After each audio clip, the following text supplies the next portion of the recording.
Bonsoir à toutes et à tous. C'est notre premier rendez-vous de l'année 2021 et je vous souhaite au nom de toute l'équipe de l'Écuge une belle et douce année, pleine de santé, de joie pour vous et vos proches, mais aussi de passion partagée pour la culture et le savoir.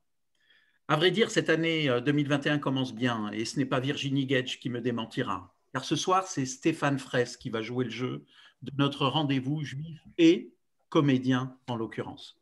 Comme à chacune de ces rencontres, nous nous interrogeons sur les liens qui existeraient entre le métier, la vocation de notre invité et sa judaïté.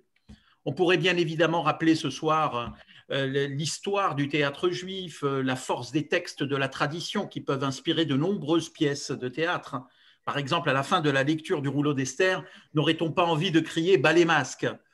Quant à notre invité Stéphane Fraisse, je vais le remercier d'inaugurer cette nouvelle année avec nous et je laisse le soin à Virginie Gage de l'interroger. Mais avant, je vous invite, à vous qui nous regardez via Zoom et Facebook, à nous poser des questions, à poser des questions à Stéphane Fraisse en utilisant votre écran, le bouton Q et R pour ceux qui nous suivent via Zoom ou en commentaire via Facebook.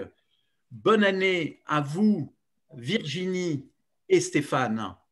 Merci à toi aussi alors. Merci Gad. Bonsoir Stéphane Fraisse. Bonsoir Virginie. Alors je suis évidemment ravie de vous recevoir pour Juif et comédien. D'abord parce que ça rend malade de jalousie la moitié de mes copines. L'autre moitié se contentant de me harceler depuis des jours pour avoir votre 06, voire votre 07. Alors comme c'est la première de Juif et de l'année 2020, moi je m'étais dit qu'on aurait pu changer de concept. J'en ai parlé à Gad. Voilà, c'est ça. Non, je voulais proposer à Gad un nouveau truc, une émission un peu différente, sans questions, sans public, sans lui, sans Facebook, sans Zoom, juste vous et moi se regardant pendant 1 heure par écran interposé. Bizarrement, il n'a pas du tout adhéré. Je me suis donc attelée à votre biographie et ce que j'ai découvert, c'est qu'en fait, vous avez tourné, mais mon Dieu, un nombre incalculable de films sous la direction des plus grands. Un César en 89, qu'on verra peut-être tout à l'heure si vous baissez la tête, il est derrière vous, mais vous n'aimez pas les récompenses. 3 ans plus tôt, vous êtes sociétaire de la Comédie Française. En 92, un Molière. On vous retrouve sur les planches à la télé. Et tout ça, finalement, en cultivant une impression, finalement, de grande discrétion. Et vous avez tout ça à l'âge de 38 ans. C'est quand même pas mal. Évidemment. Vous avez le succès, finalement, aussi solide que non ostentatoire. Et c'est tellement ashkénaze pour une séfarade comme moi. Si vous voulez, mon petit cousin, il a joué dans un espèce de téléfilm en 83. On en parle encore à la table de Shabbat. Et vous, il y a un espèce de truc un peu comme ça. Je fais énormément de choses. Je traverse un peu les choses avec discrétion et légèreté. C'est génial. Je suis contente de vous recevoir parce que je me suis rendu compte qu'on avait énormément de points communs, vous et moi. On a fait tous les deux des études d'histoire à Nanterre. Et c'est tout. Ouais, je sais ce que vous vous dites. Qu'est-ce que j'ai été faire dans cette galère? Moi aussi, je suis en galère, Stéphane, je suis en galère parce que j'ai épluché toutes vos interviews pour essayer finalement de savoir qui se cache derrière cet éternel jeune premier qui n'a pas pris une ride, jeune premier qualificatif que vous détestez d'ailleurs. Et le moins qu'on puisse dire, c'est que vous êtes quand même très fort parce que vous réussissez à faire de la promo en disant le moins possible sur vous. Et ça, pour l'ancienne journaliste que je suis, c'est un cauchemar. Alors, j'ai quand même appris que vous étiez devenu jeune assez tard, que tout ça est sans doute lié à votre rapport au temps, que vous êtes toujours en retard. Et ce soir, vous êtes à l'heure. Et moi, je suis persuadée que ça a un rapport avec moi, rapport à mes copines et à la jalousie du début, tout ça. J'ai lu aussi que vous avez la sensation de porter l'histoire de votre famille, et ça, c'est terriblement, irrésistiblement, éperdument juif. Alors, on va effectivement essayer de parler de tout ça pendant 1 heure. Et moi, la première question que j'ai envie de vous poser, c'est les artistes, les auteurs, les comédiens, les acteurs ont la lourde tâche, en règle générale, de nous permettre le temps d'un livre, d'un film, d'un concert, d'oublier notre quotidien. Comment est-ce que vous avez fait depuis 9 mois, vous qui partagez ce quotidien très lourd qu'on a eu, comment est-ce qu'on fait pour être artiste quand on ne peut matériellement plus l'être? Je sais que vous avez fait un happening dans la rue il n'y a pas très longtemps, vous pouvez nous en parler, mais comment est-ce qu'on se sent en tant qu'artiste quand on a l'impossibilité de l'être? D'abord, je salue toutes celles et tous ceux qui nous écoutent et je suis très heureux, très fier. Et c'est la première fois d'ailleurs que je joue le jeu d'une rencontre, d'une masterclass par Zoom interposé. Très bizarre d'ailleurs parce qu'il n'y a personne autour de nous et il y a quelque chose, il y a un enjeu particulier quand on se raconte de sentir la présence d'un public parce que ça crée une chose un peu plus familière, un peu plus affectueuse. Et là, il y a quelque chose qui est réduit au strict minimum. Je vois votre jeu, Virginie. J'ai compris, parce que vous m'avez flatté énormément. Parce que vous vous dites, il est au chômage depuis 9 mois, il en a encore pour au moins 9. Le pauvre, je on soit debout pour commencer. Ouais, non, mais c'est une question très, très pénible, parce que en réalité, quand on fait un métier de passion, et quand elle disparaît, qu'est-ce qui reste? J'ai envie de vous dire que par moment, je m'écris dans l'appartement sur un petit papier le nom de mon métier et la dernière fois où je l'ai pratiqué pour ne pas l'oublier, parce que ça devient extrêmement douloureux. Et ce que j'ai fait en descendant dans la rue, très honnêtement, je l'ai moins fait par acte, je dirais, rebelle et pour faire entendre la voix de tous les comédiens, mais parce qu'en fait, réellement, j'étais dans un état de frustration totale et que c'est totalement contre nature de se trouver bloqué chez soi avec tous ces auteurs autour de soi et de ne pas pouvoir les faire partager. C'est-à-dire qu'il y a... Vous savez, Gary, alors je m'excuse auprès de tous ceux qui nous écoutent, c'est que je vais souvent le citer ce soir parce que c'est qui me porte depuis maintenant des années, son fantôme, je dirais, et il m'a voulu beaucoup de bien jusqu'à présent. Et Gary, je suis pas un fou des citations, mais je trouve que les siennes sont tellement jouissives et tellement justes et tellement actuelles. Il disait par exemple, et je le disais dans le spectacle que je jouais avant d'être interrompu, il disait la vie est pavée d'occasions perdues. Et je pense que si je n'étais pas descendu rue du Bac devant chez lui pour faire entendre 20 ou 30 minutes de ce spectacle, je ratais une occasion de lui rendre hommage et de me faire du bien aussi. Voilà. Est-ce que la rue, c'est une scène comme les autres? C'est la première fois que j'imagine que vous jouez dans la rue. Comment est-ce qu'on se place et qu'est-ce que vous avez ressenti en sortant de ce happening qu'on va appeler un peu vulgairement un happening, mais enfin, vous m'avez comprise. Mais oui. Est-ce que la rue, c'est une scène comme les autres? Non, c'est pas une scène. Non, c'est pas une scène comme les autres, puisque les gens ne viennent pas vous voir. C'est vous qui allez les voir et qui essayez d'attraper leur attention et de créer du lien avec eux. En fait, c'est mon désir d'être là qui vient vers eux et qui essaie d'attraper le leur, et non le contraire. Ça change beaucoup de choses, mais ça m'a rempli d'une excitation formidable, comme quand j'ai commencé ce métier, en réalité.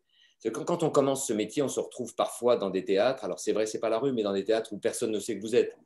Donc on est devant la porte du théâtre pour dire qu'à l'intérieur, il y a un type fantastique qui va commencer un spectacle dans 5 minutes. Évidemment, c'est vous, il n'y a personne et c'est assez pathétique. Mais j'ai retrouvé des émotions du début, le plaisir de rendre chaque seconde importante. Malgré toute l'adversité qu'il peut y avoir dans une rue. Et d'ailleurs, ça a très bien fonctionné. Les passants se sont arrêtés. La police est passée et ne nous a pas arrêtés, elle, par contre, en klaxonnant même et en me faisant un pouce comme ça pour dire vous en avez assez bavé, on est avec vous. Il y a eu quelque chose d'un peu magique qui s'est joué et c'est ça mon métier. C'est créer quelque chose qui échappe à l'ordinaire et qui crée du lien avec l'autre. Voilà. Pour moi, c'est ça d'ailleurs le sens du sac. C'est marrant parce que ce matin, je l'ai noté d'ailleurs, j'écoutais Talmudique, l'émission de Marc-Alain Watnin, et il citait Régis Debray qui disait j'ai vachement travaillé, hein, vous avez vu pour vous. Oui, j'ai vu, vous avez bossé plus que moi, je crois. Non, parce que je ne fais jamais ça, je ne travaille jamais, je me laisse totalement dans l'improvisation. Et là, comme je savais qu'il y avait quelques personnes qui nous écouteraient, et il cite Régis Debray qui dit le sacré, ce n'est pas le divin, ce n'est pas le surnaturel, c'est ce qui nous fait tenir ensemble. Et là, j'ai eu l'impression, pour le coup, d'être dans une mission un peu sacrée pendant quelques minutes au milieu des camions, des livreurs et des gens qui trimballaient leurs cadeaux de Noël. Et je ne sais pas si je leur ai fait un cadeau, en tout cas, eux m'en ont fait un, ça c'est sûr. Est-ce que vous avez la sensation que cette pandémie de Covid et ce qu'elle a provoqué dans le milieu de la culture va vous obliger à penser, parce que finalement, pour la première fois, les artistes, enfin je veux dire même pendant la guerre, les théâtres restaient ouverts. Là, les théâtres sont fermés. Ce qui jouait n'était pas très bien vu.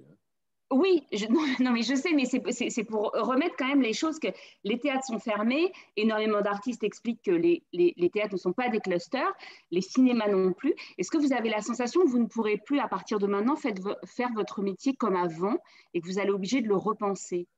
Ou est-ce Non, que vous croyez à un retour à la normale? je l'espère, sinon je ferme le capot de cet ordinateur. Oui, bien sûr, j'y crois. D'abord, il y a le vaccin, j'espère, va arriver. Digression. On va souvent digresser. Mais Oui, je crois. le vaccin. On est à 500 vaccinés en France. Non, Ouais, il y a des raisons de descendre dans la rue et de crier quand même. Il y a des raisons de se servir ouais. des réseaux sociaux et de dire mais on est complètement fou, quoi. On est complètement fou d'attendre lundi pour vacciner les infirmiers ou le personnel soignant qui a plus de 50 ans. On attend lundi, pourquoi? Parce que le samedi et le dimanche, ils tremblent, ils ne savent pas le faire, c'est surnaturel. Donc, évidemment que je souhaite et je pense qu'on va sortir de ça par un vaccin, mais on rentre dans une ère nouvelle, sauf que notre métier, on peut le faire, mais il y a des limites dans lesquelles on peut le faire. Je suis sorti dans la rue, je l'ai fait une fois, je ne veux pas mettre mon chapeau par terre avec mon chien à côté de moi pour demander quelque chose. J'espère pas, j'espère que je n'arriverai pas là. Mais c'est quoi la prochaine étape? C'est de descendre sous toutes les plaques indiquant là a vécu Albert Camus, a vécu Sacha Guitry, et de lire du Guitry, du Camus. J'ai une très chère amie qui me l'a suggéré, je trouve que c'est une excellente idée. Mais au bout d'un moment, on va se dire, le pauvre Stéphane Fraisse, alors vraiment, il doit s'emmerder à mort chez lui parce qu'il ne sait même plus quoi faire pour exister. Et on ne peut pas, parce que c'est... Et puis, il y a autre chose, c'est que vous ne pouvez pas rassembler autour de vous plus de 10, 15, 20 personnes, sinon vous mettez en danger les gens qui sont autour de vous. Donc, on est réduit à presque rien. Et il faut faire de ce presque rien quelque chose. Et moi, comme je ne suis pas un être de réseau, parce que je n'ai pas grandi avec ça, j'apprends doucement à essayer de me rendre un peu visible par ça, mais je ne sais pas où se trouve la solution. La solution, elle se trouve dans le vaccin, je pense, et elle se trouve dans notre très vite capacité à retrouver les lieux de spectacle. Voilà. Juste pour finir sur ce sujet, comment vous avez perçu, reçu le qualificatif de non essentiel? Qu'est-ce que ça fait quand on vous dit que ce que vous faites n'est pas essentiel? Est-ce qu'on est en colère? Est-ce qu'on est déçu? Est-ce que c'est de l'incompréhension? C'est quoi? Non, je pense que je pense que... Alors là, je vais citer Albert Camus. La bêtise résiste toujours, disait-il. Et je pense que c'est une grave forme de bêtise.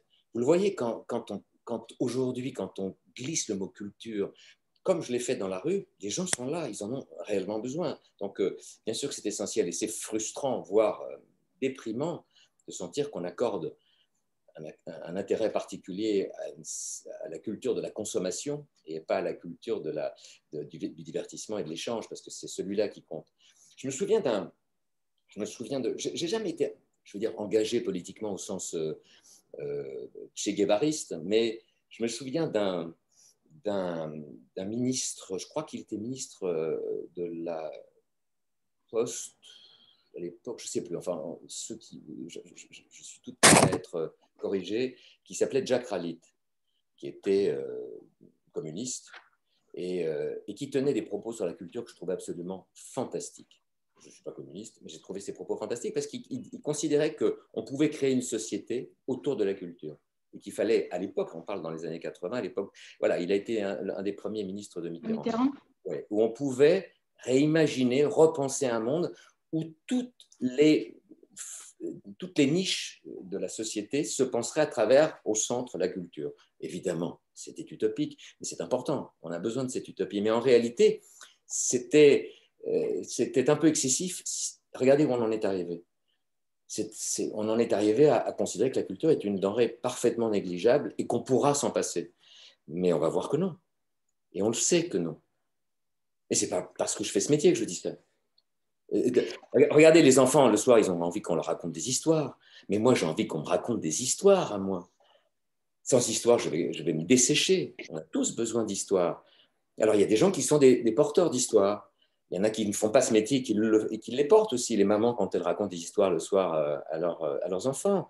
Mon père, cet après-midi, que j'ai été voir et qui m'a raconté 6 ans de sa vie comme père caché entre 39 et 45 parce qu'il m'a demandé de citer la personne qu'il a gardée dans ce petit village du Béarn au titre de juste.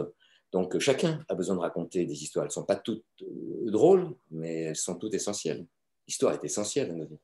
Alors justement, on Je va vais vous dire parler de quelque votre chose, pardon. enfance. Oui, allez-y. Allez-y. L'histoire est tellement essentielle que je trouve aujourd'hui que la fiction est beaucoup plus importante que ce qu'on appelle la réalité. Moi, quand je joue au théâtre et que je joue des personnages qui n'existent pas en réalité, auxquels je donne sens, chair, comme par exemple ce père que j'ai joué dans la pièce de Florian Zeller qui s'appelait Le Fils, et qui ne voit pas que son fils est en train de partir, de glisser vers le suicide, ce qui va arriver. Et je pense que plus qu'aucun documentaire sur le suicide, les gens qui sont venus me voir après le spectacle étaient renversés plus que bouleversés. Et venaient me parler comme si je pouvais leur donner une solution pour leurs propres enfants avec qui ils n'avaient plus d'échange. C'est fantastique comme la fiction peut amener un réconfort et répondre à des choses, parce que et l'image et ce qu'on nous donne à entendre aujourd'hui de la réalité est manipulé, et on le sait. On ne sait pas jusqu'à quel niveau, on ne sait pas comment elle est manipulée, mais dès qu'on touche à quelque chose, on manipule et on trahit. Le seul qui ne trahit pas, c'est celui qui invente, c'est celui qui crée là, sous vos yeux. On en a toujours. Et quand vous dites, par exemple, les textes de Romain Gary, c'est particulier parce que vous incarnez quelqu'un qui a existé. Comment est-ce qu'on fait pour endosser c'est un mélange enfin, c'est un dosage un peu étonnant. D'abord, j'ai l'impression que sa vie et sa pensée, et sa littérature me racontent plus moi que tous les blablas du monde. J'ai l'impression qu'il y a eu une rencontre organique entre lui et moi, qui tient à beaucoup de choses, qui tient à ce que cet homme probablement porte en lui de contradictoire, de complexe, d'universel en réalité. C'est un homme qui est un exilé, aimé par sa mère. Là, je rassemble à la fois toute la judaïté en moi et tout le reste, hein, qui avait une vision sur la société, l'écologie, l'Afrique, les femmes et leur place dans la société, qui avait une vision sur tout, mais qui une vision qui ne s'est pas démodée, qui au contraire est plus moderne. Qu'est-ce qui résonne en vous? Mais il résonne en moi ce goût de ne jamais abandonner. Il disait une phrase fantastique, je vous ai prévenu que j'allais citer Gareth Bale, mais il disait une phrase fantastique, il disait « Il ne suffit pas de venir au monde pour être né ».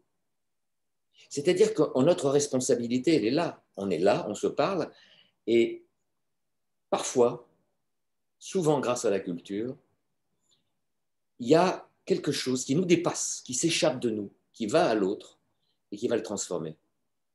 Et vous dites d'ailleurs, je suis née avec le théâtre. Oui, moi je suis né avec le théâtre. Vous êtes né avec le théâtre. C'est-à-dire quel regard vous portez sur toutes les années avant le théâtre? je fais attention, je pense que ma famille me regarde, mais je ne sais pas d'ailleurs s'ils me regardent, mais alors je me pose la question de savoir si c'est ma mémoire qui me fait de plus en plus défaut ou si finalement j'ai mis tout ce temps à naître, à découvrir, à me mettre en danger et à créer des failles en moi qui ont fait passer la vie, et la lumière, et l'envie.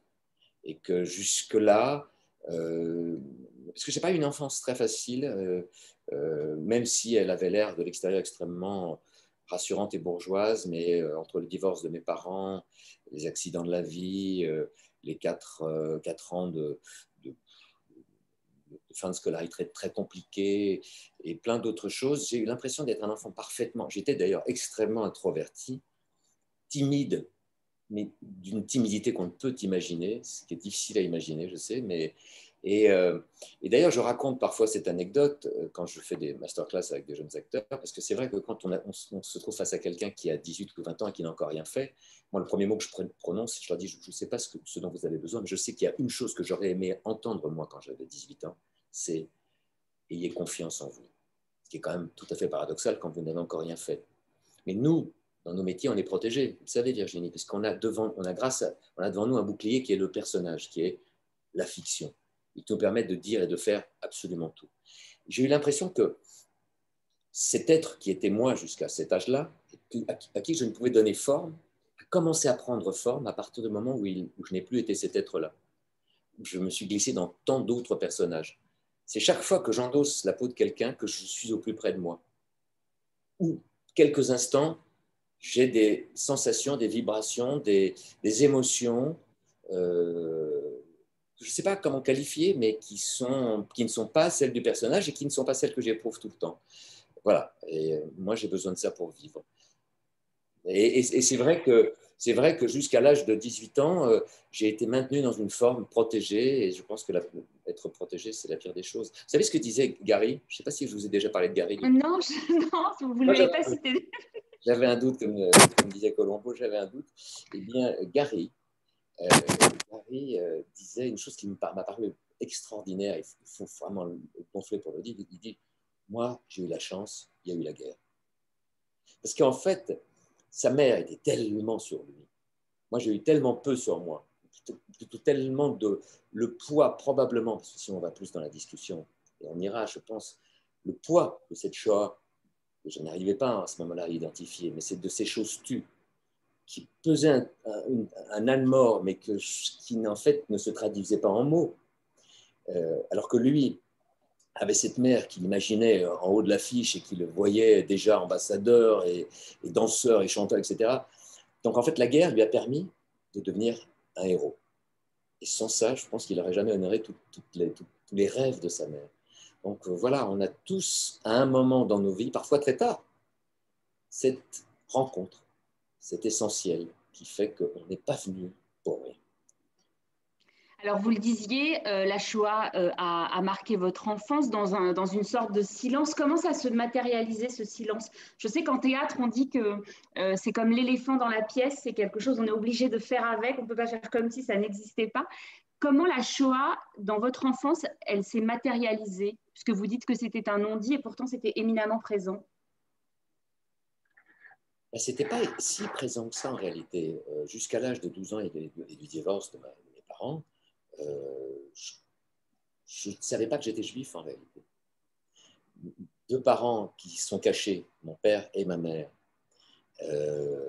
Ma mère, 5 ans chez une famille catholique extrêmement bigote, qui n'avait pas d'enfant et qui a reçu de Dieu ce cadeau de cette jeune fille et de cet enfant.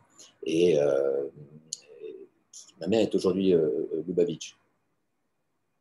Elle a fait ses 5 premières années de vie dans une famille chrétienne à Bruxelles, cachée dans une ferme, où d'ailleurs le fermier qui la gardait a abattu un jeune Allemand pour la protéger et lui permettre de ne pas être probablement envoyé à la mort vers les pires destinations. Et mon père, c'est exactement la même chose, sauf que c'était dans le Béarn. Donc en fait, effectivement, pour des raisons différentes l'un et l'autre d'ailleurs, on ne parlait pas de tout ça. On ne parlait pas de judaïsme, il n'y avait pas de bougie le vendredi soir. J'avais un sapin de Noël qui brillait dès le mois d'octobre. Enfin, voilà, j'ai été élevé comme ça. Et c'est vrai que quand j'ai découvert tout, et j'avais certes mes grands-parents maternels qui avaient fui. J'ai beaucoup de membres de ma famille qui ont été décimés, qui ont été attrapés puis exécutés dans les camps, mais mes grands-parents maternels avaient pu échapper juste à temps et on parlait yiddish chez eux. Mais pour moi, le yiddish, c'était de l'islandais. Je me disais, c'est quoi cette langue très amusante, dont ils se servent essentiellement pour s'engueuler d'ailleurs. Et je ne comprenais d'ailleurs pas beaucoup plus quand ils parlaient en français, parce que le français était un mélange de polonais, de flamand. Avec un fort accent, ouais. C'était absolument fantastique. Donc voilà, il y avait ça qui pesait. Et ils ne voulaient pas. Je pense qu'ils pensaient que ça aurait été pesé trop fort sur moi.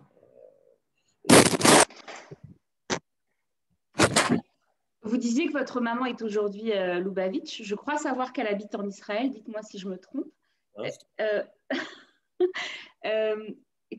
Quelle place a Israël aujourd'hui dans votre vie, en dehors d'être le pays que votre maman a choisi? Ça compte déjà beaucoup. Hein. Ça prend de la place. C'est pas mal, bah ouais, c'est énorme. Ça prend de la place. Vous savez, c'est marrant parce que mes grands-parents maternels étaient des gens qui comptaient beaucoup pour moi. il n'était que bienveillance. Il ne me posait jamais de questions, ou si je leur disais des choses qui pouvaient être interprétées de travers, ou alors presque mériter une remarque désagréable, il s'en privait tout le temps.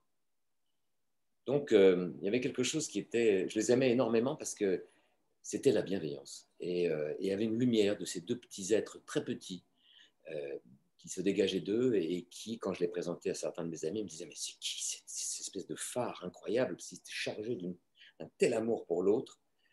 Et, j'entendais très souvent mon grand-père donc parler d'Israël et de cette bataille qu'il a livrée pour y aller. D'abord, il est allé, puis il est revenu. C'est tout son argent pratiquement qui partait pour construire des forêts et planter des arbres en Israël. Donc Israël existait d'abord par la voie de ces deux êtres-là. Et c'était un Israël de liberté. Un Israël de ne pas reproduire ce qui avait existé. Un Israël joyeux. Un Israël d'intégration avec tout ce que ça peut comporter. Et ma mère, quand elle a fait cette tchouva et que dans un moment de détresse profond et qu'elle est partie de plus en plus loin dans ce besoin de mystique. C'est un besoin que vous avez compris ou c'est quelque chose qui vous a éloigné? C'est-à-dire que oui, ça vous éloigne de l'autre quand vous ne pratiquez pas, quand vous ne mangez pas cachère, quand vous... je sens déjà qu'il y a des gens qui quittent le... On mange pas. Comment on efface le truc disparaît.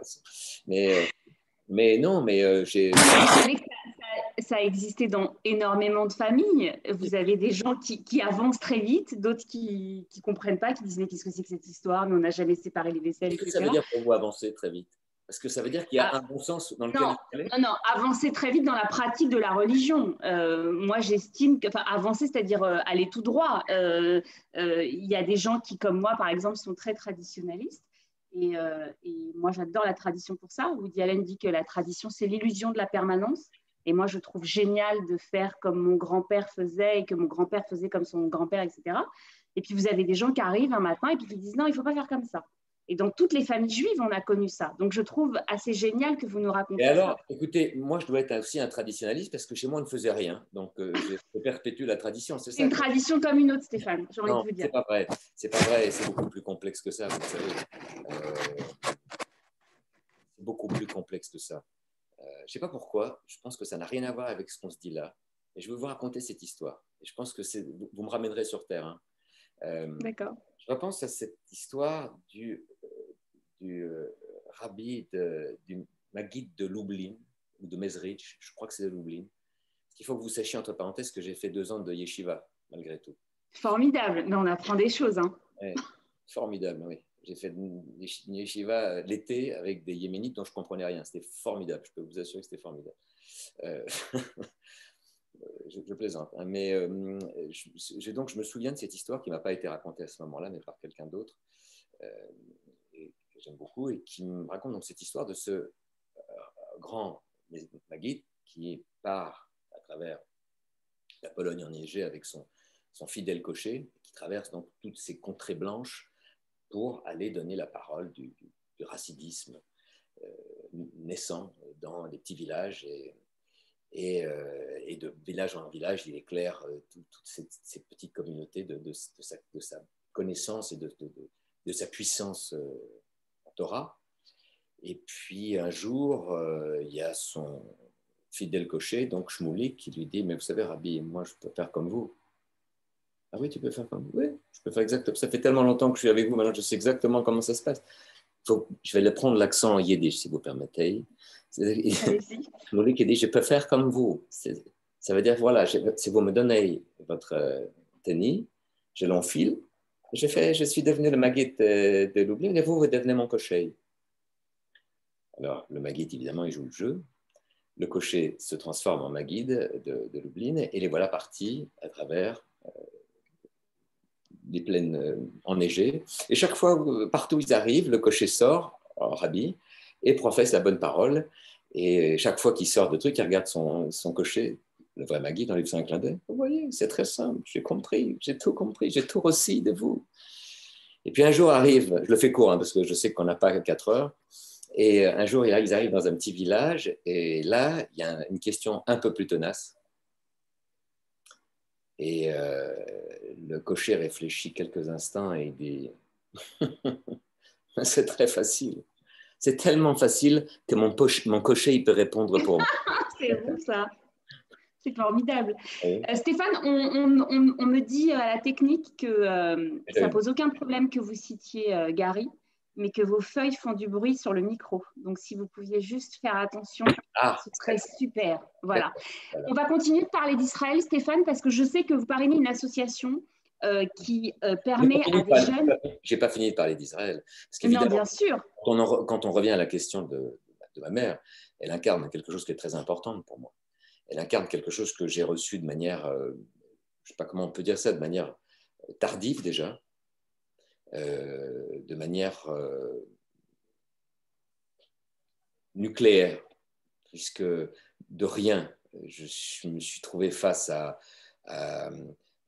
son désir et son besoin de toucher à la Chassidoute, à la Kabbale, à des choses qui sont d'une grande puissance et qui n'ont rien à voir en réalité avec la pratique quotidienne. Si, elle s'est installée très vite dans sa vie, mais qui pousse à une réflexion. Moi, ce que j'aime dans le judaïsme, ce que j'aime, et qui finalement crée un lien très fort entre, je trouve, les comédiens et les rabbins, par exemple, c'est ce goût du texte. En fait, on se ressemble beaucoup plus, les rabbins et les comédiens, qu'on en a l'air. On a tous les deux un théâtre où on peut s'exprimer. On a un auteur qu'on doit jouer. Bon, le leur résiste un peu mieux au temps que les nôtres. Mais on est dans la fiction et dans la foi. Et c'est cette foi qui est très importante. Et le texte. Et je trouve que ce texte de la Bible et du Talmud et de l'interprétation et des midrashim et de tout ce que ça porte est tellement fort, est tellement fou, est tellement riche d'une philosophie qui ne s'usera jamais et qui donne envie de l'étudier, que ça, oui, ça c'est une chose, et c'est une chose qui me plaît et m'excite, mais c'est une chose. La pratique, c'en est une autre. La pratique en est complètement une autre pour moi, et c'est tout la grande difficulté que j'ai aujourd'hui à créer du lien avec ma mère, par exemple, c'est que j'aime parler de judaïsme sans parler de judaïsme.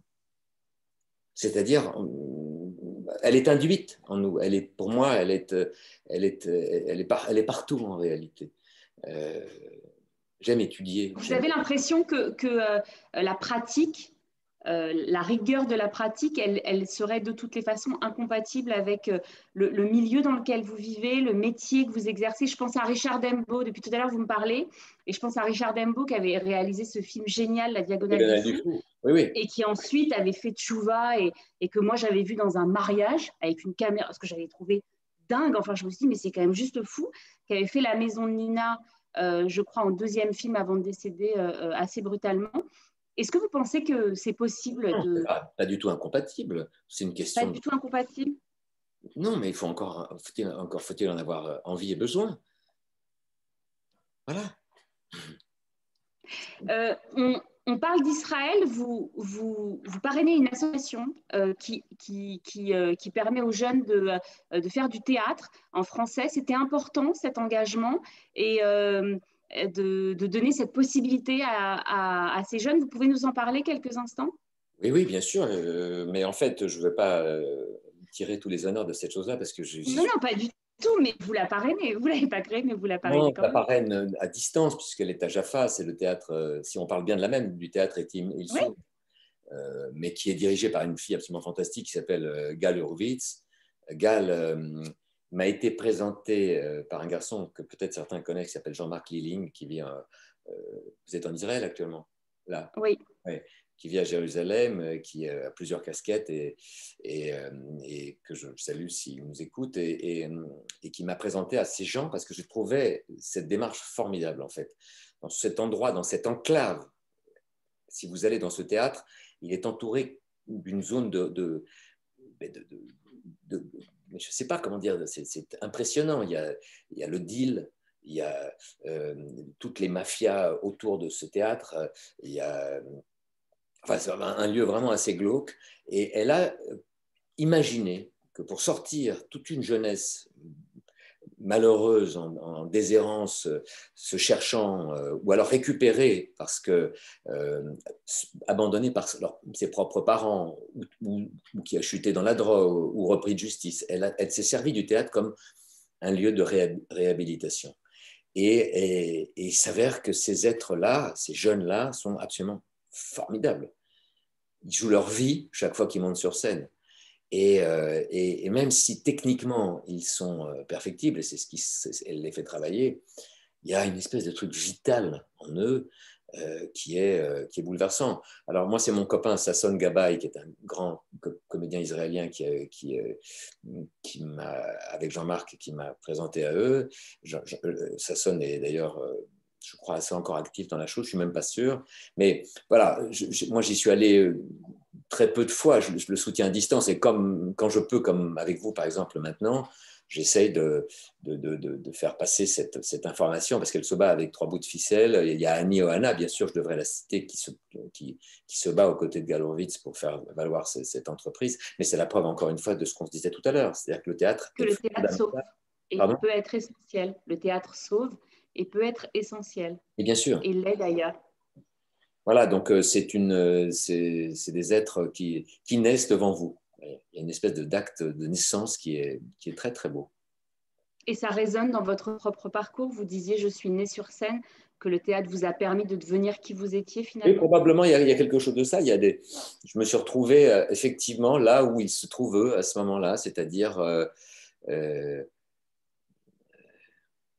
ne sais pas ce que je serais devenu moi, par exemple, si mon meilleur copain voulait être océanographe. Et donc, comme c'était mon meilleur copain, je m'apprêtais à descendre sous les océans. Mais j'ai le mal de mer, donc c'était mal barré. Et qu'est-ce que je serais devenu? Je ne sais pas. Il y a et en même temps, ce métier a ses limites. Quand j'ai choisi de devenir acteur, j'avais 18 ans. Et à 20 ans, j'ai fait un choix complet. À 18 ans, je l'ai découvert. À 20 ans, j'ai fait un choix complet. J'avais besoin de ça. Je n'avais besoin que de ça. C'est-à-dire de cette radicalité, de ce choix à 100% comme ça, de cette radicalité, de ce choix. Enfin, c'est pas radical quand vous voulez être médecin. C'est pas radical d'être médecin. Simplement, il faut faire des études de médecin. Moi, j'ai travaillé mon métier, mais je me remplissais à chaque instant de choses. Mais il y a de l'incertitude quand on choisit d'être acteur. Bien sûr. Il y a énormément de personnes qui veulent, il y a quand même très peu d'élus, il y a quand même une incertitude. Enfin, mais quand vous avancez, Virginie, quand vous avancez, vous, dans votre vie, vous sentez quand vous êtes sur un terrain qui n'est pas le bon. Propice. Oui. Mais non, surtout quand. Qui n'est pas le bon, bien sûr. Bien sûr. Voilà. Moi, j'ai mangé pas mal de vaches enragées les premières années de ma vie, mais elle n'était pas si enragée que ça, et je l'ai très bien digérée, la vache. Parce qu'en fait, j'étais là où je devais être, et les heures passaient trop vite. Je rattrapais, j'avais l'impression de rattraper une éternité de retard. Voilà, les choses se sont imposées à moi et je ne me suis pas posé la question. Par contre, en avançant dans le temps, il y a un acte qui est très important et qui est l'acte que nous pratiquons tous, quel que soit le métier, c'est la répétition. Un dentiste, tous les jours, il met la main dans la bouche de ses patients et il fait le même geste.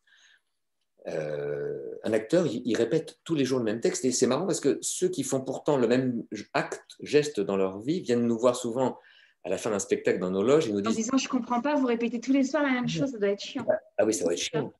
Et j'ai envie de leur dire, mais non, c'est pas chiant du tout, mais vous vous rendez pas compte, et je vais même vous dire mieux, ça fait 70 fois que je joue ça, et je crois que ce soir je l'ai jamais aussi bien joué, parce que pour la première fois j'ai entendu 3 phrases que je disais qui ne résonnaient pas en moi, et qui tout d'un coup donnent sens peut-être à tout le reste de l'interprétation de mon personnage. Donc bien sûr que les choses se réinventent. Et c'est dans cette répétition qu'on trouve du sens et qu'on trouve de la profondeur. Mais je me souviens d'une anecdote pendant que je tournais Les Chouans, film que j'ai tourné au XVIIIe siècle. Et je me souviens d'une anecdote avec Philippe Noiret. On était tous les deux sur un cheval et on attendait que Philippe de Broca, qui était installé à 300 mètres avec une caméra à longue focale et qui attendait que derrière nous, le soleil se couche sur la mer, nous filme. Et donc, on était là tous les deux, fin de journée, un silence dans la lande, la mer en dessous qui était lisse, comme une feuille de papier, nos 2 chevaux qui de temps en temps faisaient... Lui, à côté de moi, c'était quand même un monstre du cinéma avec son chapeau et sa plume qui bougeait simplement quand le cheval bougeait. Moi, j'étais là, très impressionné par tout ça. Il s'est passé 15, 20, 30 minutes peut-être avant que le soleil n'arrive. Et à un moment, Noiret s'est retourné vers moi. Il devait avoir à peu près mon âge d'ailleurs. Et il m'a dit, mais tu vois Stéphane, je crois que j'en ai un peu assez de faire l'enfant. Parce qu'il y a un moment aussi où on a goûté à ce qui était un choix essentiel et il n'y a pas de gêne et de difficulté à dire que la vie peut être aussi ailleurs et qu'il y a, on n'est pas, et voilà, et que j'ai pas fini de me construire et que ce que j'ai pris avec ce métier m'a beaucoup donné, mais que j'ai encore à aller chercher ailleurs. C'est ce que je pense, c'est pour ça que j'écris aujourd'hui et que je prépare autre chose. Alors, on va revenir sur Chouan, qui est quand même le film qui a permis à énormément de gens de vous découvrir, qui vous a valu un César. J'ai posté tout à l'heure la remise de ce fameux César, où vous êtes descendu comme ça sur une liane. Je ne suis pas sûr que vous ayez bien fait, mais enfin bon. Non, mais si, je me demande ce qui se passe dans votre tête à ce moment-là. Évidemment, aussi, tout ça est très préparé. Moi aussi, je me vous demande. êtes en costume, vous faites un discours en vers. Est-ce qu'on se dit, j'y suis arrivée, j'ai passé une étape, comment est-ce qu'on reçoit en plus, moi, ce que je trouve assez génial, depuis tout à l'heure, vous nous parlez de vos origines quand même juives, même si l'identité, elle est complexe, vous êtes quand même très juif dans vos questionnements. Et c'est très marrant d'être quand même découvert dans un film qui raconte un pan de l'histoire quand même bien française, ce qui fait que moi, il y a plein de gens qui me disent « Ah bon, Stéphane Fraisse, mais il est juif ?» Enfin voilà, Stéphane Fraisse, c'est chouant pour énormément de gens, même si vous êtes évidemment bien autre chose. Est-ce qu'à ce moment-là, les Césars, une récompense, c'est pareil pour le Molière qui arrivera plus tard, est-ce qu'on se dit on a réussi, on est dans la place, quoi? Alors, pas du tout. Non. Non, pas du tout. En fait, puisque vous avez posté ça et je vous en veux énormément. Je vais le déposter, je vais l'enlever. Non, mais j'ai trouvé ça très touchant. Je trouve ça touchant, génial, touchant, maladroit, génial. Alors, on commence à toucher à des mots un peu plus justes. Maladroit, mais plus que maladroit, en fait. Mais je vais vous expliquer. À ce moment-là, j'ai eu le César en 89. J'ai donc pas, parce que c'est au début de l'année, j'ai 28 ans. Donc, c'est au moment où le cinéma est en train de se transformer, devient beaucoup plus social, beaucoup plus attaché à la société, à la pauvreté, à la difficulté de vivre, à l'insertion, à la drogue, les nuits fauves, ce cinéma qui est en train de naître et qui laisse derrière toute la génération des gens avec qui j'avais travaillé d'ailleurs, c'est-à-dire les mastodontes du cinéma que sont les Jacques Deray, les Granier de Fer, les De Broca, les Molinaro, bref, tous les gens avec qui j'avais travaillé. Et moi, j'étais très jeune et j'incarnais à leurs yeux ce que d'ailleurs disait de Broca de moi, c'est-à-dire il disait que j'étais le futur Belmondo ou le futur Cassel, que j'étais dans la lignée de ces gens qu'il avait aimé prendre. Donc moi, j'étais très heureux et très flatté, ça me faisait très plaisir. Rendez-vous compte, j'étais encore jeune et le cinéma, enfin, le monde du cinéma et du théâtre était encore très limité. Au cinéma, quand vous aviez 25 ans, vous ne jouiez pas les premiers rôles.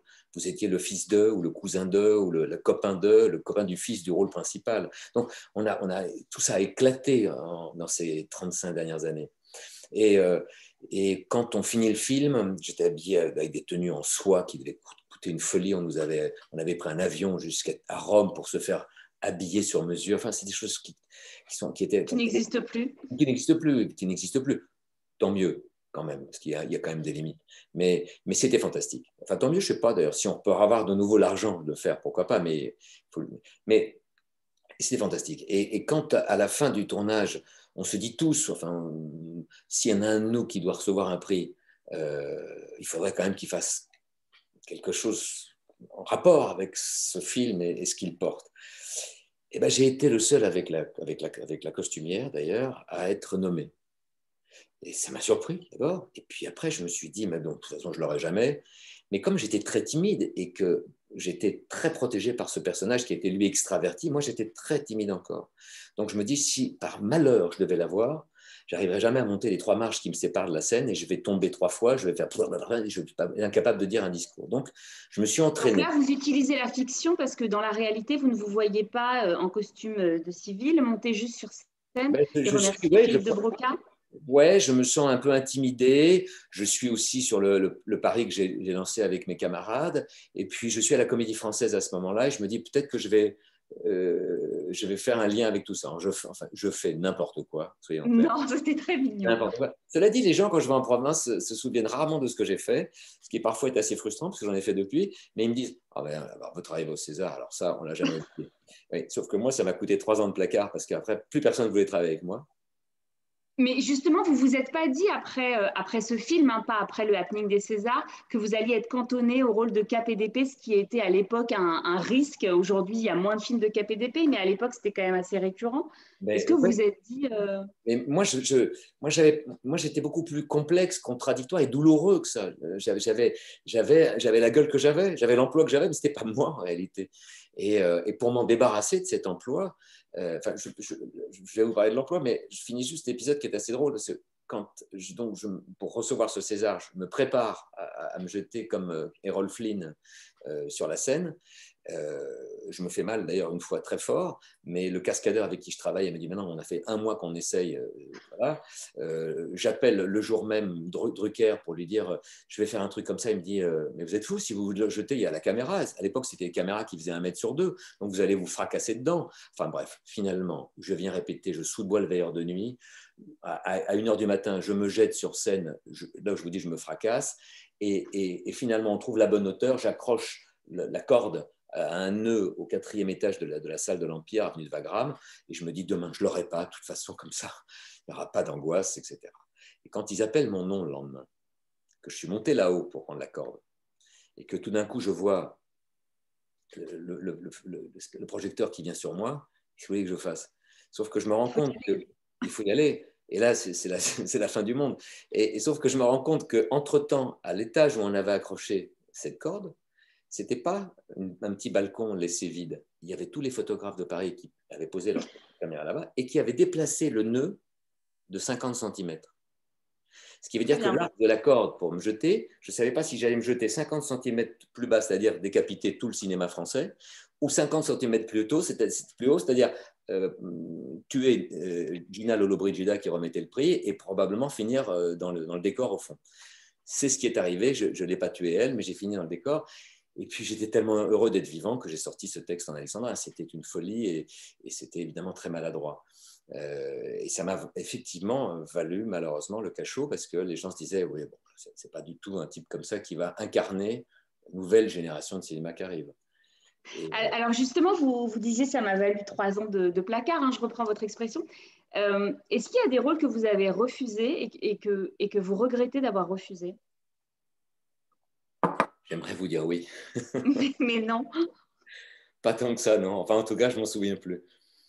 Non, je crois Donc, il n'y a pas des rôles où quand vous passiez, vous disiez « Ah, j'aurais pu jouer ça ». J'ai dit non, je ne sais plus pourquoi, pour des problèmes d'agenda, de calendrier, d'envie, etc. Et non. Non, je vous demande, non, mais moi, je vous pose la question. Je connais énormément. J'ai refusé beaucoup de choses dans ma carrière. Quand ça a marché, quand ça a bien marché, j'ai refusé beaucoup de choses parce que c'est finalement dans le nom qu'on se définit et qu'on donne une certaine idée de ce qu'on est. Non, je n'ai pas de souvenir de ça. Je sais, enfin, avec le temps, je me dis que c'est pas moi qui ai vraiment choisi les rôles. J'ai l'impression que les rôles sont venus à moi et m'ont choisi. Et c'est pour ça que j'en ai pas fait tant que ça. Vous me citez beaucoup de films. C'est vrai que j'en ai fait beaucoup quand j'ai commencé, mais au fur et à mesure, je suis devenu de plus en plus rare parce que je me sentais de moins en moins dans un besoin d'incarner tel ou tel personnage. Et il y avait un besoin d'aller plus vers le théâtre? Le théâtre m'a sauvé. Le théâtre, après cet épisode d'échouant, m'a sauvé. Parce qu'il m'a permis de me cacher derrière un personnage et de faire voir surtout que j'étais autre chose que ce jeune premier. Voilà. Vous n'aimez pas cette expression d'ailleurs? Non, vous n'aimez pas cette étiquette? Jeune premier, d'abord, c'est très gentil de m'appeler jeune premier aujourd'hui, mais Non, non. je vais me rapprocher de la lumière, si vous voulez, pour que vous me voyez bien. Je ne suis plus du tout Un premier. jeune Les premier jeunes, de 60 ans, c'est bien. euh, on avait dit qu'on ne parlait pas de nos âges, mais bon, tant pis. Et donc, Est-ce que je sais qu'il y a beaucoup. non, non, mais ce n'est pas un mot qui me dérange, jeune premier. Je suis ravi de l'avoir incarné, cette époque-là. C'était fantastique d'une certaine manière. Il y avait du panache, il y avait de la folie. Ce qui est dommage, c'est que je n'étais pas mûr pour vivre cette évolution. Il m'a fallu tout ce temps. Mais je n'ai pas de frustration et je n'ai pas eu d'impatience en réalité. Je ne me disais pas, c'est moi qui devrais être dans ce rôle-là. Parce que je pense que nous avons tous un temps pour arriver à maturité, à maturité d'un personnage. C'est pour ça que quand il arrivait à moi, c'est que je considérais que c'était le moment de le jouer. À maturité d'une rencontre amicale ou amoureuse, et qu'on n'a pas tous le même temps de fabrication et d'arriver à l'épanouissement. C'est aussi quelque chose que vous pouvez dire comme conseil à des jeunes comédiens, en dehors de « aie confiance en toi », sois patient. Sois patient. Sois patient. Regarde, écoute, laisse-toi pénétrer de tout ce qui t'arrive. Je sais que ça peut paraître paradoxal parce que quand rien n'arrive, vous savez, les gens, c'est un drôle de métier qu'on fait, nous, en réalité. Il faut attendre le désir d'un réalisateur, ou alors le fabriquer, mais on passe énormément de minutes, d'heures, de jours, de mois sans rien faire. Et évidemment, on ne fait pas rien, mais si on n'a pas confiance dans ce temps, si on ne se dit pas ce temps m'apporte, et pour qu'il m'apporte, il faut que je sorte mes antennes et que je sois réceptif à tout ce qui se passe autour de moi, alors autant arrêter ou faire autre chose. Parce que c'est vraiment douloureux. Je l'ai dit en introduction, vous avez un rapport très particulier au temps, vous le dites d'ailleurs, comme si finalement c'est quelque chose que vous avez fini par apprivoiser. Ça vient d'où, ça? Vous avez dit j'ai été jeune très tard et je suis très très souvent en retard. Vous avez un rapport au temps qui est un peu conflictuel comme ça. Ça vient d'où, ça? Je ne sais pas. C'est probablement une fuite.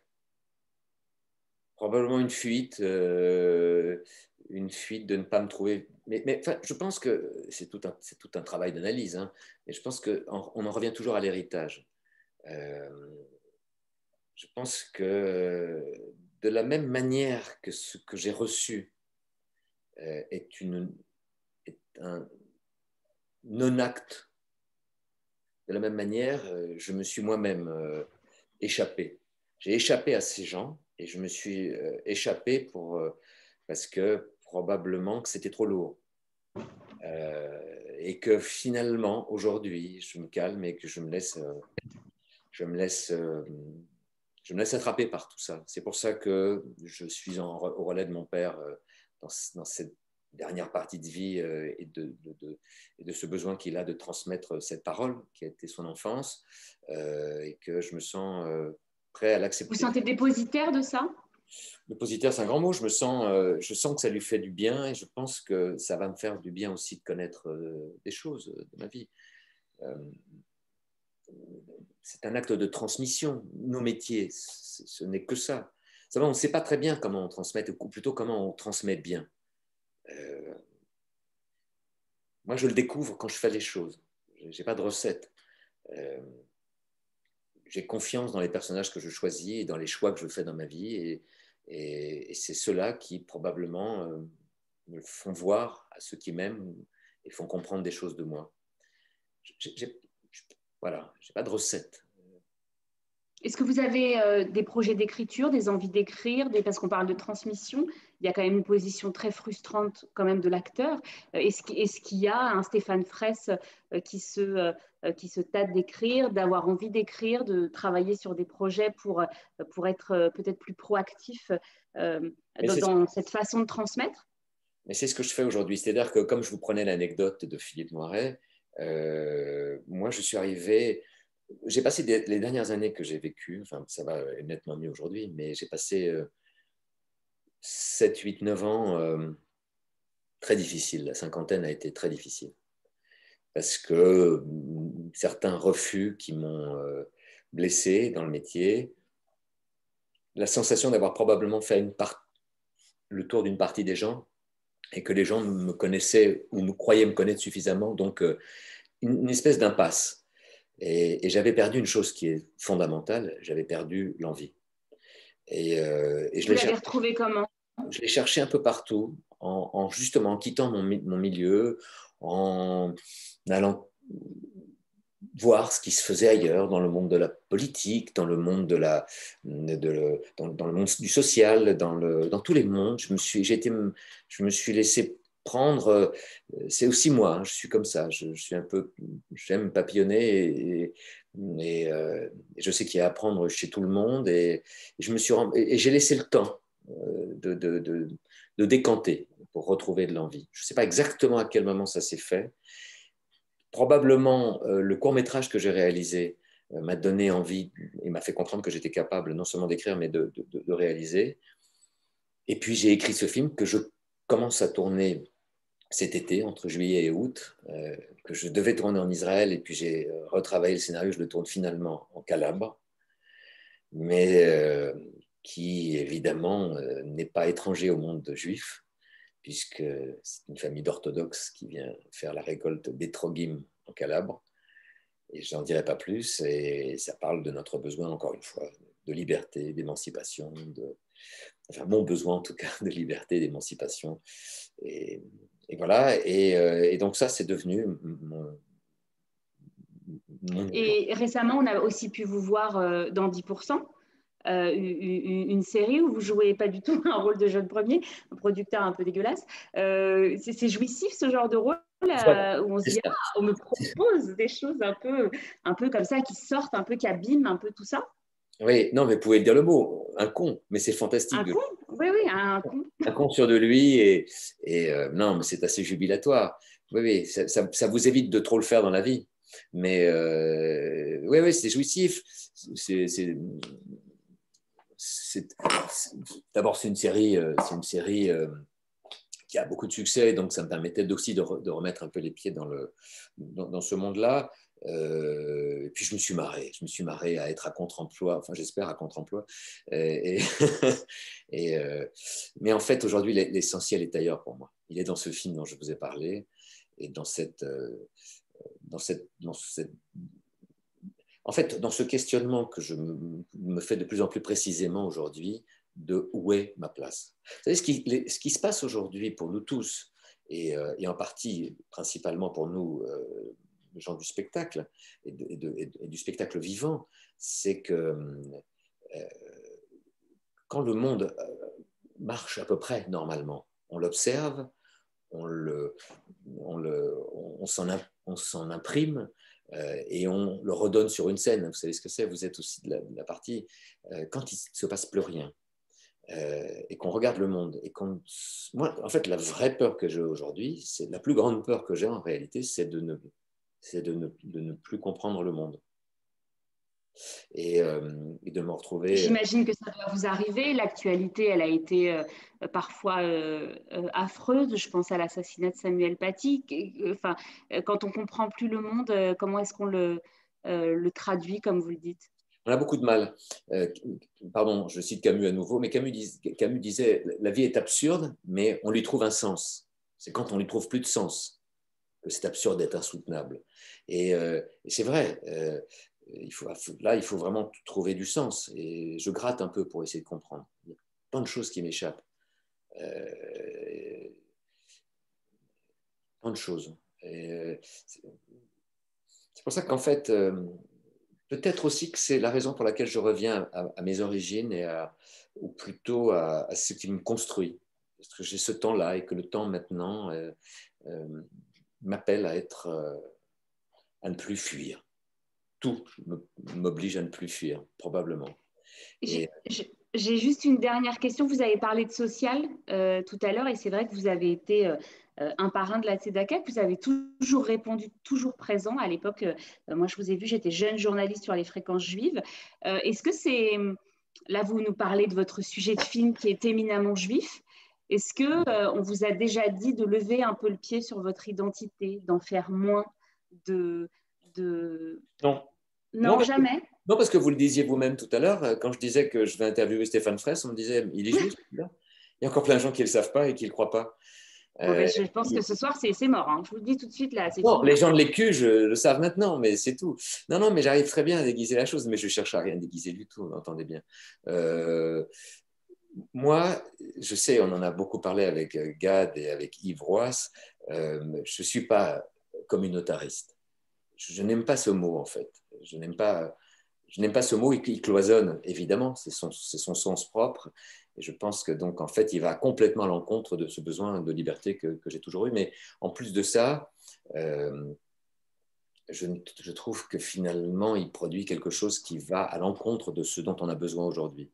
Ce qui est formidable dans cette communauté juive dans laquelle j'ai participé, où j'ai été ce parrain de la Tzedaka, ce n'est pas la communauté, c'est les individus à l'intérieur de la communauté. Ce qui m'a intéressé, c'est de faire partie de la communauté. C'était de rencontrer des êtres qui se battent de la manière la plus discrète, la plus anonyme possible pour que tel malheureux, tel pauvre, tel enfant qui n'a pas de quoi bouffer à la cantine puisse éventuellement sortir de cette situation de précarité qui est insoutenable. Et là, j'ai rencontré des humains fantastiques, des êtres d'abnégation et qui sont bien autre chose que ce que je fais à Jaffa quand je soutiens à distance Galeriste. Non, mais revenons sur Terre, franchement. Là, en fait, on devrait faire des émissions non-stop sur les bénévoles. C'est eux qui font le monde, c'est pas nous. Voilà. Et ça me fatigue au bout d'un moment. Il y a peut-être ça aussi, la sensation d'imposture que j'ai souvent en moi. Ce succès, il a été formidable. Il m'a donné la possibilité de choisir des rôles et de donner de l'émotion et de créer du lien avec des gens et de peut-être même plus chez certains, peut-être d'avoir un moment sauvé quelqu'un. On ne sait jamais, vous savez. Mais en réalité, ces bénévoles que j'ai vus évoluer pendant tout, parce que je n'ai pas fait que la Tzedaka, j'ai été au soutien de différentes, je ne dis pas ça pour me faire valoir, entendez bien, mais j'ai approché la maladie de différentes associations de gens qui étaient canonisés tellement je les admirais dans leur capacité de résilience. Et là, donc là, on regarde son petit milieu en se disant finalement, on ne fait pas grand-chose, il faut se détendre. Oui. On est comme la girafe qui regarde en bas et qui se dit, tiens, c'est tout petit. Si on est de très haut, pour citer une de mes amies qui m'a raconté ces histoires. Voilà, on est... Non, je pense que peut-être c'est ça, la vraie chose. J'ai très souvent eu l'impression, et peut-être ma fuite vient de là, c'est que j'ai eu du succès assez vite et que je me suis senti probablement un peu comme un imposteur. Et donc là, vous revenez à l'essentiel. Je ne dis pas que ce n'était pas essentiel, puisque je vous dis en même temps que probablement j'ai dû amener des choses aux gens, mais je reviens au fait qu'à un moment, on ne se fuit plus, on s'affronte, et c'est douloureux. Et ça, je pense que tout ce que j'ai vécu, tous ces petits chocs que la communauté m'a offert, cette douleur qui m'a arrêté, m'a permis enfin de m'arrêter. Ce film, je vous en ai mal parlé tout à l'heure parce que je vous dis 2 mots de plus dessus. Il ne raconte pas l'histoire d'une famille orthodoxe. Il raconte l'histoire d'une jeune fille qui est sortante dans une famille orthodoxe et qui cherche le courage de pouvoir le faire et qui va rencontrer quelqu'un qui va lui donner ce courage et qui n'est pas juif et qui est un local de Calabre. Et c'est cette histoire d'amour improbable de 2 êtres en fait, qui cherchent d'abord à s'enfuir, à s'échapper, à s'émanciper. Et je me suis posé la question, il n'y a pas longtemps, de savoir mais pourquoi ça fait des années que j'écris là-dessus. Probablement parce que, comme nous tous qui m'écoutez, on cherche notre place juste entre être dedans, être dehors. Et si c'était si facile, on aurait déjà une réponse. Non ? Qu'est-ce que vous en pensez ? Oui, non, ça résonne ce que vous dites effectivement d'être à l'intérieur ou à l'extérieur de cette communauté. Moi, je me pose effectivement les mêmes questions que vous et je crois effectivement que c'est d'un point de vue très personnel, je pense que le problème de la communauté, ou du moins la frontière qu'il y a entre les êtres de la communauté, ce n'est pas les religieux, les laïcs, les gens de droite, les gens de gauche. Je pense que c'est fondamentalement, c'est mon point de vue, ça engage que moi. Je pense qu'il y a des gens qui ne se sentent que juifs, vraiment. Ils s'épanouissent en se disant je suis juif de là jusqu'à la pointe des pieds, toute ma grille de lecture est ça. Et puis vous avez des juifs du dehors, de la périphérie, comme vous, comme moi, comme d'autres, qui ont une grille de lecture qui est plurielle, qui ont une grille de lecture effectivement là où je en tant que partage, juif. oui, mais là où je ne partage pas votre dénomination de la périphérie. Moi, je me sens dans le centre, dans la périphérie. Oui, non, mais vous avez raison, parce que moi, c'est un espèce de tropisme, c'est que les gens du centre vous expliquent que vous êtes dans la périphérie. Moi, je ne me définis pas comme un juif de la périphérie. Il n'y a pas de péjoratisme à être. Bien sûr. Il n'y a pas de périphérie À être ce péjorative. juif du dehors ou qui a du moins des grilles de lecture qui peuvent ne pas faire appel à sa judaïté. Moi, j'ai une grille de lecture de femme, j'ai une grille de lecture de mère, de journaliste, de fille qui a essayé de faire du stand-up et de juive aussi. Mais je ne réagis pas aux événements, je ne lis pas le monde que par ce prisme-là. Je vous raconte une histoire. Oui, pardon, allez-y, pardon, Virginie. Non, allez-y. Non, mais je comprends, mais ça me fait penser, parce que vous parlez de périphérie, je me souviens d'une fois où je suis à Kfar Chabad, quand j'arrive dans Kfar Chabad, donc les gens vont sourire. C'est pour ceux qui connaissent Kfar C'est Chabad. là où habite votre maman? Oui, ma maman, donc j'espère que personne n'ira lui rapporter ce que je vais dire. Non, d'abord à Kfar Chabad, non. Vous n'allez pas à Kfar Chabad. Non, mais de toute façon, c'est très beau Kfar Chabad, il faut le visiter. Bien sûr. Et puis après, il faut en sortir, mais c'est très beau. Et quand on arrive dans Kfar Chabad, donc moi, je suis dans mon Bermuda traditionnel de mes 35 degrés israéliens, et là, je connais exactement au milieu d'un champ d'orangers où je me change, donc je suis au milieu du champ avec ma voiture, je me déshabille et je me transforme pour devenir tsniout en arrivant dans le village. Et là, j'arrive là-bas, et je me souviens d'une fois où je me suis donc transformé. Et je suis arrivé jusque-là, et chez ma mère, il y avait 3-4 personnes. Et là, je leur ai parlé en oubliant que j'étais devenu tsniout et en leur racontant ce que je faisais et où était ma vie. Et ils m'ont dit ah, d'accord. Ah, mais alors vous êtes loin. Et là, je lui ai répondu mais loin d'où? Loin d'où? Et là, il y a eu un grand silence, et le racide qui était là s'est mis à taper sur la table et à chanter un chant. Voilà. Merci beaucoup Stéphane Fraisse. Je vais redonner la parole à Gad. Je remercie infiniment pour cette Merci à vous. avec vous. Merci Virginie. Je vais relayer un certain nombre de vos questions, mais peut-être rebondir sur cet échange sur le positionnement au centre, à la périphérie, etc. Et rappeler à vous et à toutes celles et tous ceux qui nous regardent que l'Écuge est ce lieu où on se sent chez soi, quel que soit le prisme que l'on veut bien donner à sa judaïté, ou même d'ailleurs, dont ne se considère pas comme juif. Donc on est peut-être, Stéphane, dans cette approche d'un judaïsme universaliste dont vous vous sentez porteur, peut-être? Vous savez, quand les gens me disent tu crois en Dieu? Déjà, il y a deux mots, il y a une collision que je n'arrive même pas à soutenir dans mes oreilles. Dieu, le pouvoir, la puissance divine, l'omniscience divine, et croire, c'est-à-dire, par définition, le mot qui incarne le doute, l'incertitude. Voilà, l'incertitude et l'omniscience divine. Moi, je pense qu'on essaie de se débrouiller. Voilà, j'essaie de me débrouiller avec ça. Et par moments, les choses me paraissent assez évidentes, et par moments, elles disparaissent complètement. Mais à tous les moments, j'essaie de trouver ma place. Et c'est ça, en fait, l'important.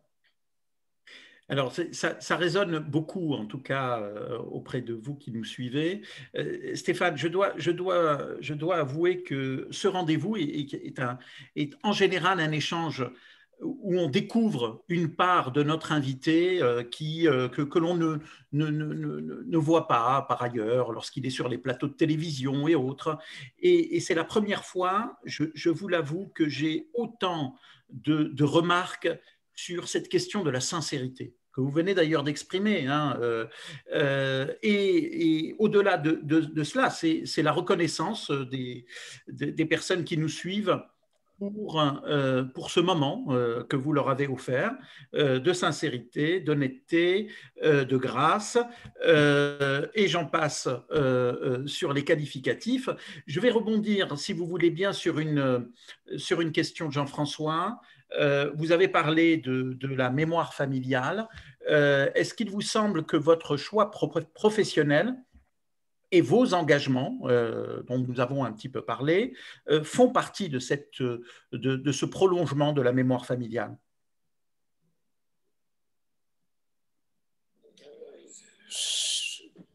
Comme je disais à Virginie tout à l'heure, j'ai l'impression en réalité que les plus belles choses et les plus grands choix que j'ai faits se sont faits à mon insu. Que les personnages sont venus à moi pour me dire il est temps que tu m'endosses. Tu vas voir, je vais te faire dire quelque chose de toi.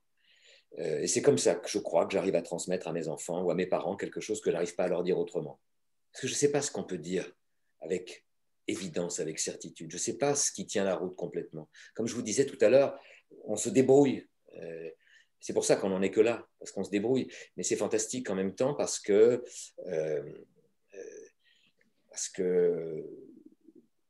il y a un mot qui me construit que j'ai pas prononcé depuis le début de ce débat, c'est l'émotion. Moi, j'ai été élevé par un papa qui est un émotif et qui m'a construit par et dans l'émotion. Et donc la première chose que je reçois du monde, c'est le pouvoir émotionnel qu'il me donne à vivre et me procure. J'en souffre, parce que je préférerais avoir travaillé, commencer par le penser et puis ensuite le traduire avec autrement. Donc, est-ce que ce métier traduit ce qu'on m'a donné? Je pense que oui, je pense que j'ai été honnête avec moi-même, que j'ai pas trop triché, un peu quand même, mais que, vous savez, je m'arrête pas beaucoup pour me regarder en fait. Il faut des événements comme celui-là pour que je m'arrête. Et c'est pour ça que ça me met souvent dans un inconfort qui m'inquiète, parce que je sais pas ce qui va en sortir. Oui. En réalité, en fait, cet inconfort que vous traduisez, que d'autres appellent une fragilité, une sincérité et autres, nous offre justement ces moments d'émotion qui nous font penser que les rencontres, évidemment que les textes, que les mots sont essentiels. Ça m'amène j'ai à une... rencontré quelqu'un, Gad, qui importe beaucoup dans ma vie aujourd'hui et qui m'a donné, enfin, qui a simplement donné sens à quelque chose que j'avais en moi et que déjà je portais depuis longtemps, c'est que le doute est une force. Le doute est une force, et notre plus grande force est un moteur de réflexion, d'engagement. Et donc, en fait, je me suis toujours construit comme ça. C'est dans ces moments-là que je deviens créatif. Dans les moments où je suis dans une forme d'équilibre instable. Et donc voilà, pardon, je vous ai interrompu, mais... Non, mais est-ce que le doute est un conseil à donner à des jeunes comédiens qui se lancent dans le métier aujourd'hui? Est-ce que, au-delà de la confiance, il n'y a pas un paradoxe? Non, c'est pas un conseil, mais il n'y a pas à le redouter. Quand je rentre et que je parle à des jeunes acteurs, je leur dis ayez confiance. Encore une fois, c'est très paradoxal puisqu'ils n'ont encore rien sur lequel s'asseoir pour avoir confiance et qu'ils ne sont que chargés de doute sur leur personnage, de doute sur eux-mêmes. Mais je leur dis, vous allez voir, ne pensez pas à vous, essayez de penser à lui. Et lui va vous amener à vous-même. C'est une chose qui va se faire dans un échange mutuel. Et alors, à ce moment-là, les autres vous verront. Ils ne verront pas le personnage, ils vous verront. Pour vous voir, les lunettes, c'est ce personnage. Donc, ayez confiance. Il porte en lui ce que vous êtes. Allez en toute... Et à partir de... Alors, évidemment que si les choses étaient faciles, si ça se faisait comme ça, si... Non, parce qu'on sait en même temps que ça coûte. Mais c'est parce que ça coûte que ça devient essentiel et que ça devient bien. Stéphane, une question qui nous ramène à une réalité, celle d'un certain nombre de juifs confrontés à l'antisémitisme. Et la question, évidemment, c'est est-ce que vous-même avez été confronté à cette situation franche ou de manière un peu cachée? Est-ce que vous avez été confronté à des situations d'antisémitisme? Très sincèrement, très peu. J'ai découvert mon judaïsme à 12 ans quand je me suis fait visiter. Je rentrais en quatrième, je crois, et que j'ai entendu pratiquement ce mot juif comme une insulte, mais très peu. En tout cas, ça ne m'a pas, je crois, empêché de rencontrer à peu près tout le monde dans ce métier. Je m'en suis jamais caché, mais je m'en suis jamais non plus félicité. Je pense que ça ne se situe pas là, le judaïsme. Non, j'en ai pas à se faire, mais je sais, et je le vois, que que beaucoup autour de moi en souffrent. Moi, j'ai été assez épargné. Enfin, je le crois, peut-être pas. Peut-être que d'autres me diront, mais non, si tu n'as pas fait ce rôle, c'est parce que tu étais juif, mais tu ne le sais pas. Si tu n'as pas... Voilà. Un message d'Yves qui évidemment vous remercie de vous livrer comme ça et qui apprécie, Stéphane, le fait que vous ayez abordé la question de la transmission. La transmission aujourd'hui, pour un comédien et réalisateur comme vous, ça se situe à quel niveau? Ça se situe d'abord dans un souci de liberté, de donner à l'autre, et pour moi la liberté passe par le langage. Voilà, c'est le mot qui rend libre. Donc il faut trouver cette capacité à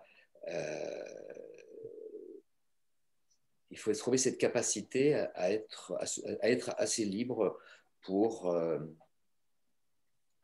dire ce qu'on porte en soi sans crainte, mais on sait que ça coûte, on sait que c'est risqué.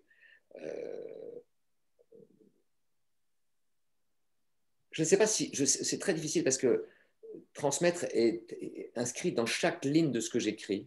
Et je pourrais difficilement en fait expliquer ce que c'est, sinon que ce souci de à la fois recevoir de ceux qui nous ont donné et de savoir ensuite trahir d'une certaine manière ce qu'on a reçu pour le faire sien. Une transmission réussie est une transmission sur laquelle on n'a pas eu peur de faire sienne son interprétation. Je crois, Delphine Horviller, qui est une rabbin que je suis dans ses cours à Ténois, parle formidablement de ça, c'est-à-dire de cette capacité à savoir recevoir et se débarrasser de ce trop poids, de cette chose trop lourde sur ses épaules pour être allégé de ce qui est juste pour nous, de ce qui est bon pour nous et d'avancer. Il faut savoir abandonner des choses de ce qu'on reçoit ou les faire siennes pour transmettre ensuite quelque chose. Il y a quelque chose qui se perd. On ne reçoit pas à l'identique. Je déteste ça. Voilà, cette idée de ne jamais... Il y a une chose dans le judaïsme fantastique. Un mot qui encore me renvoie à mon propre métier, interprétation. Le Talmud n'est que ça, interprétation. Il n'y a pas à avoir peur de l'interprétation. C'est nous qui la faisons, cette interprétation. Personne d'autre que nous. Et on l'a fait pourquoi? Parce qu'en fait, d'une certaine manière, on a besoin d'aller de l'avant. On a besoin de ce texte. Et on a besoin de le faire rebondir, comme le cube, vous savez, le cube, machin truc, Rubik's, je crois que ça s'appelle. On a besoin de voir dans quel sens on peut le voir autrement et qu'est-ce qu'il nous raconte comme histoire. Et c'est cette multiplicité d'histoires voilà. Donc voilà, je dirais qu'une transmission réussie, c'est une transmission dans laquelle on accepte de ne pas lire grand-chose de ce qu'on a donné. Eh bien, on va terminer avec ce mot d'interprétation et donc de liberté. Peut-être même rappeler le mot de Patrick dans ses commentaires Facebook qui indique que pour résumer la réussite, il y aurait cette phrase « J'étais là où je devais être ». Et donc, ce sera le mot de la fin avec vous, Stéphane Fraisse, en vous remerciant Merci, Stéphane. de ce Merci moment. à vous, merci de m'avoir aidé à déverrouiller certaines choses. Je suis toujours plus à l'aise quand, encore une fois, je vous dis, quand il y a quelqu'un qui est devant moi qui s'appelle un personnage. Voilà, nous étions quelques milliers à vous accompagner dans cette analyse. Bon, en même temps, je me dis que je ne les ai pas empêchés d'aller au cinéma. Déjà, ça, c'est une chose qui me... C'est pas mal. Ça, c'est pas mal. À très bientôt à vous tous. On vous donne rendez-vous donc la semaine prochaine, dimanche soir prochain, mais également cette semaine avec de nombreux rendez-vous de l'Écuge et de l'Institut Wiesel, particulièrement le lancement de nouveaux cours et de conférences de l'Institut Wiesel. Stéphane Fraisse, merci encore et bon vent avec ce projet qui va prendre forme dans les prochaines semaines. On souhaite. Voilà. Berliner d'air, comme on dit. Merci beaucoup, Virginie. À très vite. Bonne soirée. À très vite. Au revoir. À bientôt. Merci à vous.